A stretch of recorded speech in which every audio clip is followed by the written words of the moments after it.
So, first things first, anyway, you're releasing your next single, It's Not About You. This is a re-release. Why are you releasing it again? It was like our first kind of limited edition soft release, like the tester, 1,000 copies we printed out, and it was just a little taster before She's So Lovely was the first proper single. So I thought it's a grand song. It deserves its own chance to stand on. I don't know how to love you more, how to love you more, how to love you more, my friend. It's only really sort of Radio 1 which played it, and so now we've just had like such amazing radio support. People were saying it's one of their favourite songs. Because I was going to ask you, I mean, how long had you been together before you released it first time round? And, you know, what kind of made you think, let's go and start a band together? We've been playing in bands since we were at school together, so it's been a while. Yeah, it was a bit of a good 10 years, really. Like, me and Greg started playing when we were at like secondary school, we were about 13. We started playing drums together and then guitar. Pete, it's like the new boy, he's only been with us like since I was about 16. 9 years. Yeah. And you know, we went through university and sort of kept the band was always our main focus. We went to university. Like, I studied English because it was 8 hours a week, which meant I had more time to do the band.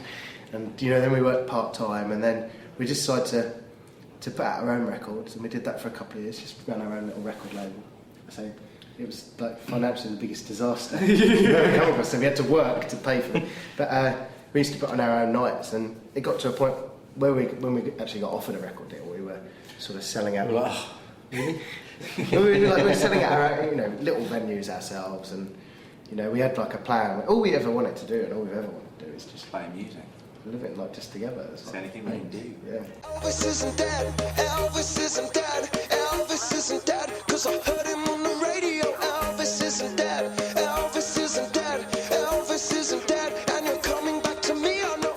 Okay, obviously you're doing what you do now, but you did go to university and then you did have some jobs. In fact, I think you, Roy, worked at the Carphone Warehouse, didn't you? I did, yes, yeah. I actually went back to that. New pool pots. Yeah, new pool pots. So, which Carphone Warehouse? You said you went back to? I went to Pinner, Carphone Warehouse in Pinner. And I didn't realise anyone was still there who was working, but it was actually one of my old managers was right dang. I was like, oh, how about you? It was, they were really good to me. They let me do 2 days a week. It was quite funny because they were always like, oh, he's in a band. Yeah, bless, he's in a band. And then like, sort of, after a while, once I'd left, they were like, phoning me going, no, you really were in a band. You were in it. He was in a band. He was in a band. Gonna get free tickets. Yeah. So what about you two? What jobs did you do? Jobs of death. I worked in an off licence, and I actually popped back in there this morning to pick up a bottle of water before I got on the tube. Did you give you a discount? No. Pick up a bottle of vodka. My name's still above the door though. So. His name is he's still the licensee of Rice Like Crushes. It was only about 6 months ago. We just finished a gig. We played to about 2,000 people. We were in the bus coming back, and his phone keeps going off, and it turns out to be the alarm company for Threshers going, Mr. Churchhouse, can you come and there's been a break-in at your thing? And he's going, I haven't worked for the company for some time. After a while, you just went, okay, I'll be there in a bit. We get phone calls from old managers going, I don't suppose you come in and do a few hours for me. It's like, sorry, I'm in Japan.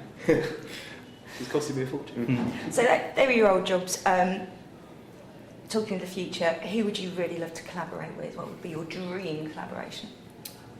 I'd like to work with these guys. Yeah. I think we could do this. I don't know. Kylie. Yeah. You just think of girls. Like Girls Aloud. Yeah. Kate Nash. That'd be good. Yeah. Chick Babes. Yeah. Girls Aloud. Yeah. Maybe Madonna. Yeah, that'd do. Maybe Tony Hadley. I always say that. And do you think that you'd change your sound in any way for the next album? I don't. We are a big fan of massive pop songs, with big hooky sing-along things, and that's never going to change. We're writing songs at the moment, and hopefully we'll start recording like early next year. We've started to demo it up now. We want to put out an album that's as good as the first album, And this album, because we had sort of a long time to write it, it's like a best of, but. We want to put out an album which has got 10 good songs on it, which we with this album, and so we want to do exactly the same for the second. So, Scat for Girls, thank you very much indeed. Thank you.